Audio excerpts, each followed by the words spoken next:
were threads among the gold. Okay, Johnny, I'm listening. Why on earth are you saying that you can't pay Elvis? I don't really know how to say this, Matron. Well, spit it out, man. This is turning into a very annoying day. Well, I can't pay him, Matron, because there is no money to pay him with. No money? Don't be daft. I know you've got plenty in the safe, haven't you? Well, yes, I did have plenty in the safe, but it's been stolen. You mean somebody broke into the safe? Not exactly, no. The safe wasn't locked, actually. It's my fault. Too bloody right it's your fault. Look, we'll have to call Ian. It's his place and he'll want to make the decision about getting the police in. Shall I do it? I think you've done enough for one day, Johnny. I'll do it. Hang on.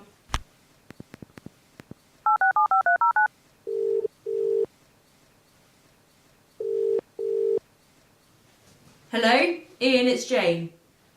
I know you didn't want to be disturbed, but I'm afraid we've had a theft. Yes, quite substantial. Well, yes, that's what I thought. Can you get here soon? Right, I'll be with Mr. Cash in the bursar's office. I'll see you then. He'll be right over. Maybe we'll get to the bottom of this. Why on earth was the safe unlocked? Well, we heard the commotion in the common room with Doreen and her accident, and we just rushed out. It was quite a racket and we were very concerned. Leaving the safe open? Yes, I was about to sort his money out. We were hardly gone 5 minutes. That's all it takes, Johnny. Well, I'd better give him the bad news, I suppose. Could you come in, please? What's the problem here? Can I get paid or not? I'm sorry, Elvis, but we've been robbed, so that would be no. We will sort you out, of course, just not today. We had an agreement. I need that cash. I suppose I could give you a cheque, but you'll have to tell me who to make it out to. I doubt your bank will accept in the name of Elvis Presley. I don't deal in cheques. I was promised cash, goddammit. Just calm down, please. We cannot give you the cash at the moment, and that's that. If you come back tomorrow, I'm sure we'll settle this. Tomorrow? I'm in Gloucester tomorrow. This is ridiculous. Get the money off your boss man when he comes in for all I care. I'll be back later to collect it. That was a bit over the top. Pop stars, eh? Okay, how the hell do I get out of here? Hey, do you live here? I can't find the way out. Oh yes, I'm a resident. I'll show you to the front door. This way. I really enjoyed your show, by the way.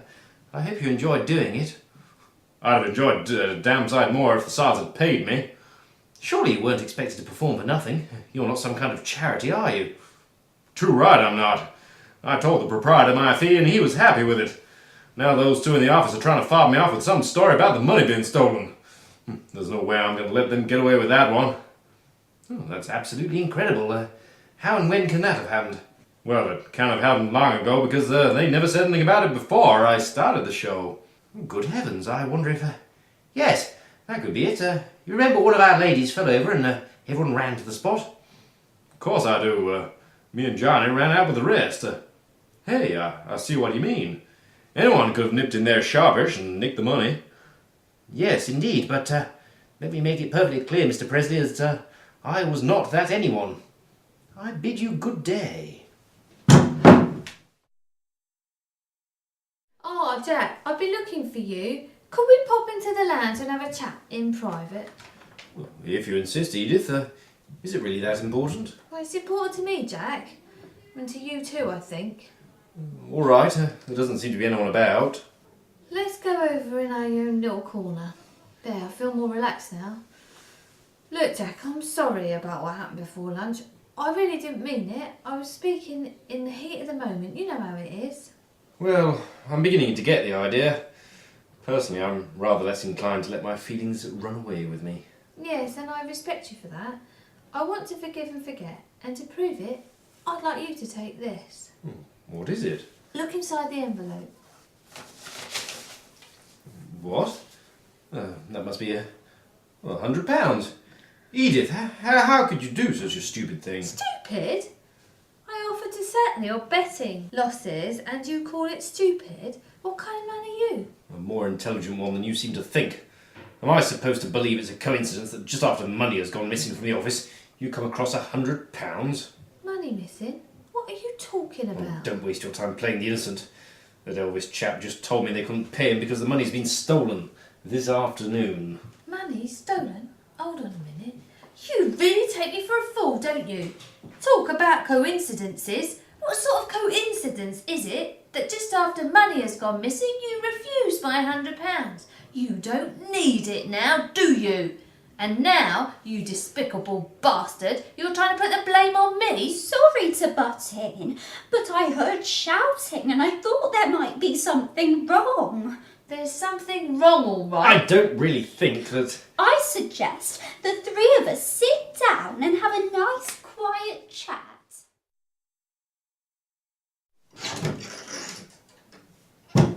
Oh, excuse me, did you want to see somebody? Did I? I'd better introduce myself. My name's Ian and I am the proprietor of this home. I've come to see Matron, as a matter of fact. Oh, I'm sorry, I had no idea. I've only just started here. I'm Julie. Pleased to meet you, Julie. Matron told me she had taken you on. Now, you get on with whatever you're doing. I know the way. Why, Ian, what a delightful surprise! I see you took care to miss that dreadful Elvis person. I wonder if I might have a private word with you. I hate complaining, It will but... have to wait to be some other time. I'm afraid, Molly, I have more urgent things to attend to. More urgent than... Well, really.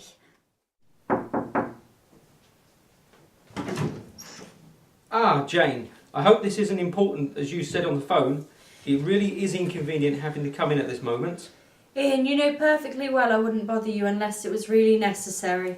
And I can assure you it is. I can't deal with this on my own. Bad as that, is it? You'd better tell me all about it.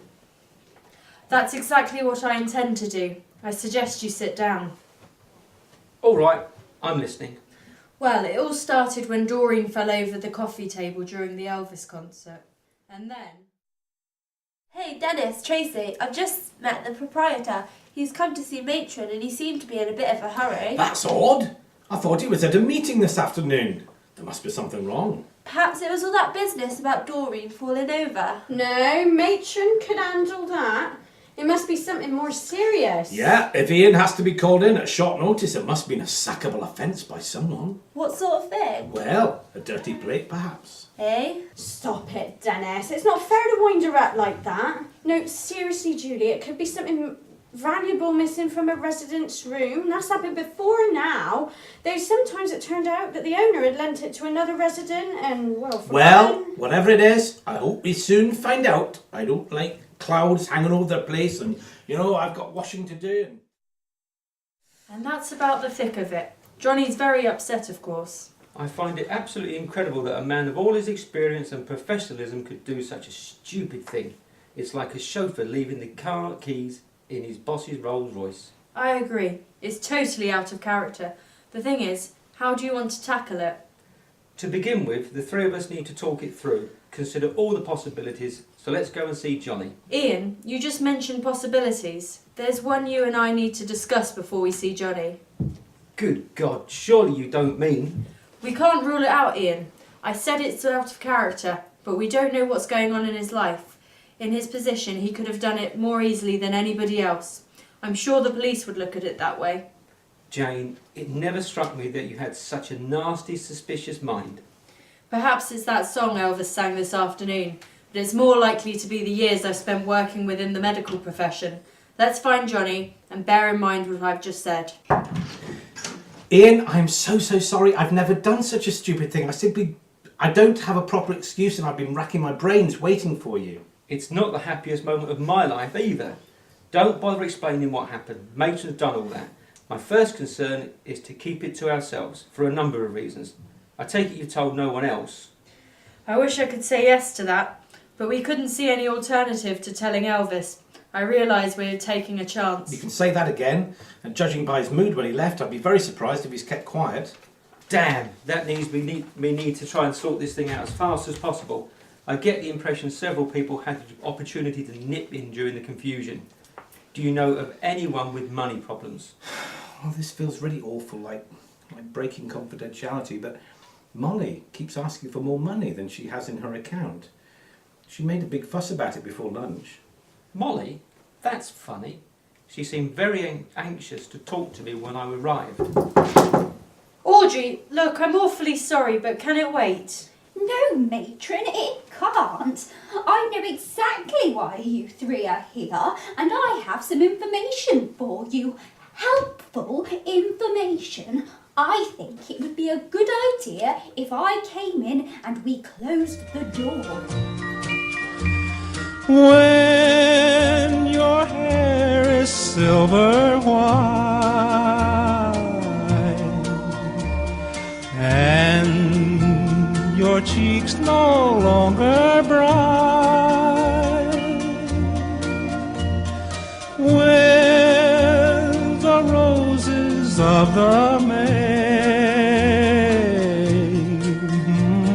I will kiss your lips and say,